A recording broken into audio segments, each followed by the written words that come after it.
Hola chicos, ¿cómo están? Espero que muy bien. Esta es una guía de estudio para el eje de Derecho Minero. La finalidad es que ustedes puedan entender de lo que estamos hablando, lo que vamos a estudiar, para que después puedan profundizar con el Código de Minería, con el libro de catalano, con el Código de Procedimiento y con todo el material que está subido en la cátedra. Van a ver que de la unidad 1 a la unidad 9 se relaciona toda la materia.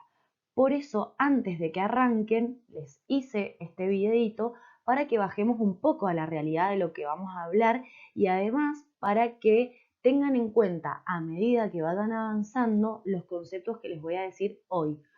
Porque por ahí, si ustedes estudian y no han leído todo, no van a entender ciertas cuestiones. Entonces, mi idea es transmitirles estos conocimientos de manera muy sencilla, porque después los vamos a profundizar para que ustedes puedan entender. Entonces, este video más que nada es general, donde les voy a decir ciertas cositas de manera muy resumida, para que después veamos unidad por unidad qué es lo importante, en qué hacer hincapié, cuáles son las preguntas de examen, que eso también se los voy a pasar, y después ustedes tienen la tarea de profundizar con todo el material que hay. Así que bueno, vamos a arrancar. En esta diapositiva puse algunas imágenes para que ustedes tengan en cuenta qué es lo que es la minería. Vemos que hay muchísimos operarios trabajando, que se ha desplegado toda una organización. Generalmente ellos están en la mina durante muchos días, por lo tanto viven allí, tienen su lugar para hospedarse, para comer, para ser atendido por médicos, etc. Obviamente los minerales pueden ser que los encuentren en la superficie o que estén de manera subterránea, por lo tanto van a tener que realizar perforaciones. Vemos que hay luz subterránea, que hay ciertos caminos, que hay cables, autos, etc. Entonces, la minería en sí abarca una inversión millonaria y cierta organización. Obviamente va a generar impacto en el ambiente, por lo tanto es materia de estudio las normas ambientales, porque tienden a proteger el ambiente ante este despliegue, pero la realidad es que la minería está presente en nuestra vida en muchísimos objetos.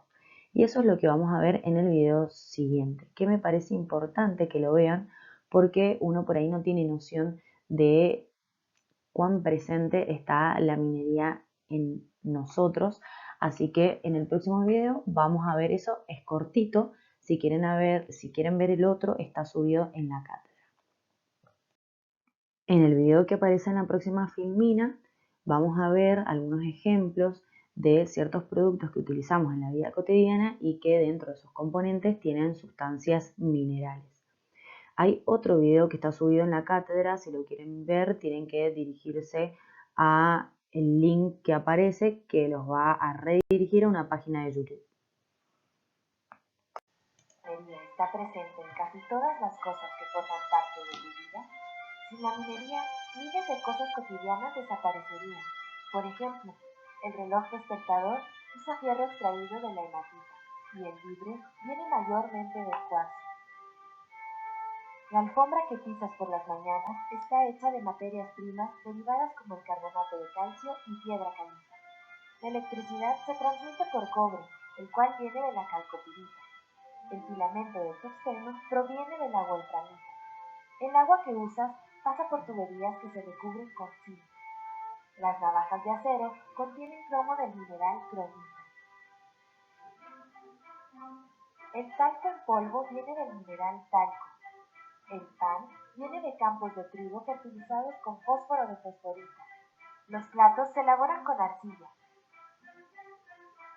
La sal se deriva del mineral halita. El teléfono puede tener más de 40 elementos obtenidos de minerales, y así podríamos seguir por horas con infinidad de materiales que usas todos los días. ¿Ves el impacto que tiene la minería en tu vida?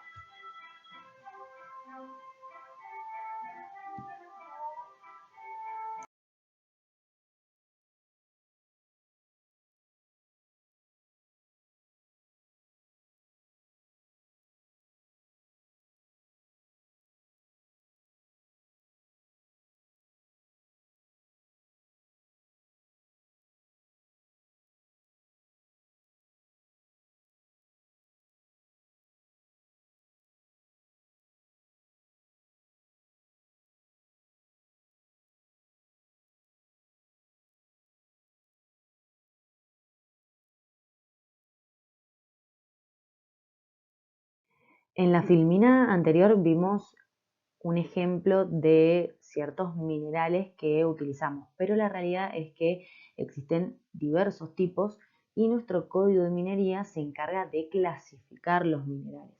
Los va a dividir en 3 categorías. Yo solo a modo de ejemplo les puse 2 imágenes. La de la derecha hace alusión a una mina de oro y la otra a una mina de plata. Pero solo tengan en cuenta que existen distintos tipos que ya después los vamos a estudiar y obviamente cada uno va a tener distintos métodos de extracción.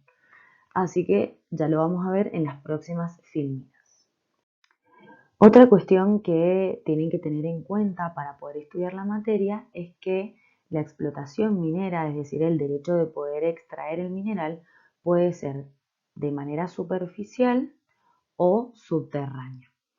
Es importante distinguir que la extracción puede ser superficial o subterránea porque vamos a ver que puede ser que existan 2 propietarios. Es decir, puede ser que haya uno que sea propietario superficial, es decir, de la superficie, y otro que sea propietario subterráneo. Podemos tener 2 distintos. Pero en la unidad 2 vamos a estudiar los distintos tipos de teorías. Vamos a ver que existe la teoría de la accesión, la teoría realista, la teoría dominial, etcétera, que van a encargar de establecer quién va a ser el dueño de las sustancias minerales antes de que sean descubiertas. A ver, necesito que tengan en cuenta que el Código de Minería va a clasificar las sustancias minerales en 3. Para ver esto vayan al artículo 2 del Código de Minería, 2, 3, 4, 5 y 6. Ahí está detallado cómo los va a clasificar y desde ya les voy adelantando que para las minas de primera y de segunda categoría vamos a aplicar la teoría regalista y para las minas de tercera categoría vamos a aplicar la teoría de la accesión. No se preocupen, esto lo vamos a ver más adelante, lo vamos a ver en la boleta 2, pero yo se los voy a ir repitiendo a lo largo de los videos para que se les quede grabado. Entonces tengan en cuenta que nuestro derecho no aplica a las otras teorías que vamos a estudiar, sino que aplica la teoría regalista para las minas de primera y segunda categoría y la teoría de la accesión para las minas de la tercera categoría. Tanto la clasificación de las minas como las distintas teorías lo vamos a ver más adelante. Solamente ahora tengan en cuenta que existen diversas clasificaciones de minas según el Código de Minería, que existen distintos tipos de teoría que nos van a indicar quién va a ser el dueño de esas sustancias minerales antes de que sean descubiertas y también tengan en cuenta que puede haber un propietario de la superficie y un propietario subterráneo y que la explotación puede ser tanto superficial como subterránea. ¿De dónde pueden estudiar minero? Bueno, derecho minero. Primero, a ver, si les daría un consejo es revisen la cátedra virtual, porque las profesoras se han encargado de subir un montón de información que les puede ser útil. Las primeras bolillas lo pueden ver por el curso de Derecho Minero de Catalano, también está subido en la cátedra, si puedo se los voy a adjuntar. También tenemos el Código de Minería comentado, que a mí me sirvió para estudiar las últimas bolillas cuando hablamos de servidumbres o de compañías mineras, etc. Y el Código de Procedimiento Minero de Mendoza, que también lo vamos a utilizar para estudiar ciertos procedimientos. También vamos a ver varias leyes dispersas, como la ley 7722 o la ley que crea la autoridad minera, etc. Pero les diría que con el libro de Catalano, con el Código de Minería comentado y con el Código de Procedimiento pueden estudiar esta materia. La finalidad, como les dije, de estos videos es darle una guía de estudio. Sé que hay carpetas dando vuelta, obviamente pueden leer esas carpetas, pero hay ciertas cuestiones que las van a tener que completar porque, por ejemplo, la boleta que habla de servidumbres o de compañías mineras, la primera parte que vi en las carpetas está muy mal, así que por ahí tengan cuidado. Igual yo les voy a advertir por ahí que tienen que estudiar por el Código de Minería comentado o por el curso de Derecho Minero de Catalano. La realidad es que las profesoras recomiendan estudiar por Catalano. y obviamente por todo el material que está subido en la cátedra. En la próxima Filminas hay algunos conceptos fundamentales que no se pueden olvidar, que se los voy a decir para que ustedes puedan entender cuando vayamos avanzando en la materia. Como les digo siempre, esto es una guía de estudio, así que vayan, busquen el código de minería, búsquenlo por internet, vamos a leer ciertos artículos que son claves, pero en serio les digo, son claves, así que si pueden, márquenlos, vamos a tratar de entenderlos ahora de manera rápida, después los vamos a profundizar cuando veamos la parte de concesión, pero vayan buscando el código en internet que lo vamos a analizar en la próxima filmina. Bien, del artículo 7 al artículo 12 se los tienen que estudiar. Léanlos, ténganlos presentes porque son caracteres que no pueden confundirlos y que les va a servir para poder estudiar el resto de la materia. A ver, partimos de la base de que las minas son consideradas como inmuebles. Lo puse acá primero porque en virtud de que son consideradas tales, vamos a poder efectuar ciertos contratos, por ejemplo, un contrato de compra-venta, es decir, yo voy a poder comprar o vender una mina. Por eso es parte del material de estudio los contratos mineros, eso lo vamos a ver en otra bolilla. Ahora solo tengan en cuenta de que las minas son consideradas inmuebles. Después lo profundizamos. Otra cosa a tener en cuenta, y esto para mí es lo más importante, es el artículo 9. Por favor, cuando digan esto, díganlo de manera completa. No, no se olviden de decir la última parte, porque por ahí he visto mesas en que dicen el Estado no puede explotar ni disponer de las minas, y se quedan hasta ahí y no terminan la oración. Y es importante que lo terminen, porque cuando veamos energía o cuando vayamos terminando minas, vamos a ver qué es lo que dice ahí cuando, o sea, qué es lo que hace referencia cuando dice, si no en los casos expresados en la presente ley. Entonces, en fin, ¿qué dice el artículo 9? Dice, el Estado no puede explotar ni disponer de las minas, sino en los casos expresados en la presente ley. Este artículo lo vamos a entender o conjugar con el artículo 8 que dice, concede a los particulares la facultad de buscar minas, de aprovecharlas y disponer de ellas como dueños con arreglo a las prescripciones de este código. Es decir, que el Estado no va a poder explotar ni disponer de las minas por sí solo, salvo algunas excepciones, pero lo que sí puede hacer es, por medio de la concesión legal, otorgarle la propiedad a los concesionarios. Más adelante vamos a ver qué tipo de propiedad y vamos a estudiar los distintos tipos de caracteres de la concesión.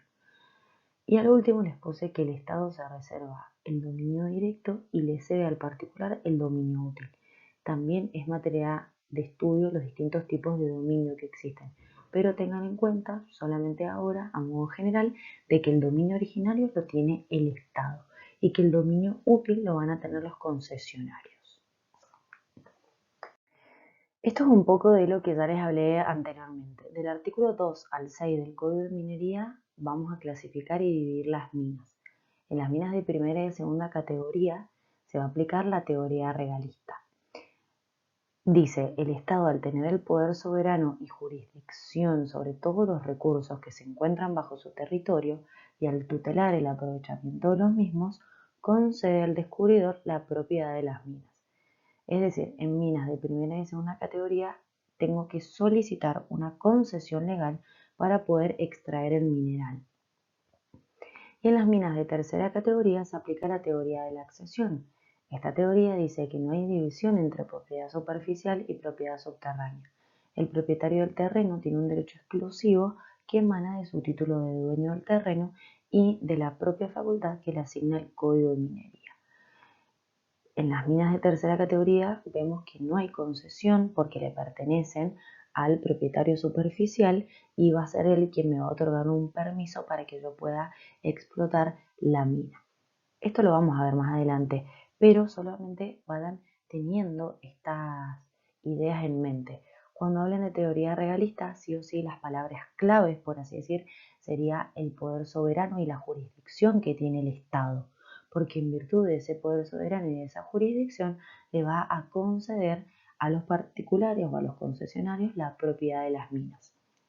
Y cuando hablen de teoría de la accesión, tengan en cuenta que únicamente se va a aplicar para las minas de tercera categoría y que no hablo de concesión.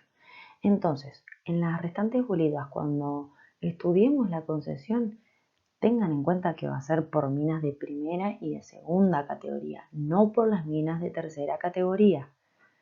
Eso lo tienen que saber diferenciar. Vamos a ver también que las minas de tercera categoría se rigen por una ley especial. Bien, creo que eso sería lo más importante y lo que vamos a ver en la próxima filmina. Y ya con la próxima filmina terminaríamos con la etapa introductoria y después vamos a pasar unidad por unidad analizando los aspectos más importantes. Y llegamos a la última filmina de este video introductoria. Por más de que sea la última filmina, es la más importante. ¿Por qué? Primero porque esto es una pregunta de examen. ¿Es lo mismo hablar de autoridad minera concedente que de autoridad ambiental minera? No, no es lo mismo. Y ahora les voy a explicar por qué. Vimos en la filmina anterior que el Estado no puede disponer ni explotar de las minas por sí, salvo en ciertos supuestos, y que puede conceder la propiedad por medio de la concesión legal. Entonces, la autoridad minera concedente, es decir, quien me va a otorgar esa concesión legal, es el Honorable Consejo de Minería que se encuentra dentro de la Dirección de Minería. Nosotros vamos a ver en la bolilla 5 cómo es el procedimiento para obtener una concesión legal. Y en la bolilla 9 estudiamos la autoridad concedente. Por eso quédense tranquilos porque lo vamos a ver más adelante. Pero yo necesito que ustedes sepan esto para que cuando estudiemos el procedimiento de la concesión, que lo vemos en la 5, sepan que existe una autoridad que es el Consejo de Minería, que está dentro de la Dirección de Minería, que va a ser la encargada de otorgar la concesión legal. La Dirección de Minería en Mendoza se encuentra en la calle Bolón Sumer 3050 de Ciudad. Quise ponerles una fotito, pero no encontré. Y les remarqué en rojo que lo que otorga la autoridad minera concedente es el derecho minero. Y esto es importante. ¿Por qué? Esto se los adelanto. Cuando veamos el trámite de la concesión minera, vamos a ver que para poder realizar la explotación voy a tener que tener aprobada la declaración de impacto ambiental. ¿Se acuerdan que en aguas estudiamos esto? Bueno, acá lo volvemos a ver. Entonces, quien me va a otorgar la concesión va a ser el Consejo de Minería, pero quien me va a otorgar la declaración de impacto ambiental va a ser la Autoridad Ambiental Minera, que no es lo mismo. La Autoridad Ambiental Minera es una autoridad conjunta compuesta por el director de minería y el director de protección ambiental. Y a partir de que yo tengo la declaración de impacto ambiental, voy a poder ejercer el derecho minero. Es decir, que si yo tengo la concesión que me otorgó el Consejo de Minería, pero no tengo aprobada la declaración de impacto ambiental, no voy a poder ejercer el derecho que me dio la concesión. Esto ténganlo en cuenta. Entonces, no es lo mismo hablar autoridad minera concedente que autoridad ambiental minera. La autoridad minera concedente es el Consejo de Minería, es decir, es quien me otorga la concesión, quien me otorga el derecho minero. Este Consejo de Minería está dentro de la Dirección de Minería. Esto lo vamos a ver en la orilla 9. Y por otro lado tenemos la autoridad ambiental minera, que es quien me otorga la declaración de impacto ambiental, que una vez que yo la tengo puedo ejercer el derecho minero, es decir, puedo empezar a realizar las perforaciones y todas las instalaciones que tenga que realizar. Mientras tenga la concesión pero no tenga la declaración de impacto ambiental, yo no puedo hacer nada, solo tengo el derecho, ¿sí? Esto es importante. Es pregunta de examen, así que ténganlo en cuenta. y anótenselo en una hojita aparte porque cuando vayamos viendo los trámites para la concesión vamos a hablar de la autoridad minera concedente y vamos a hablar de la declaración de impacto ambiental y de la autoridad ambiental minera. Bueno, espero que les haya servido esta guía de estudio. Ahora les voy a pasar a explicar en otros videos qué va a ser lo más importante o qué es lo más importante de cada bolilla. Cualquier duda, si tienen, me la pueden preguntar o a las profesoras. Si sé, se las voy a responder con todo gusto, pero si no, les pueden consultar a ellas y recuerden siempre que en la cátedra hay mucho material.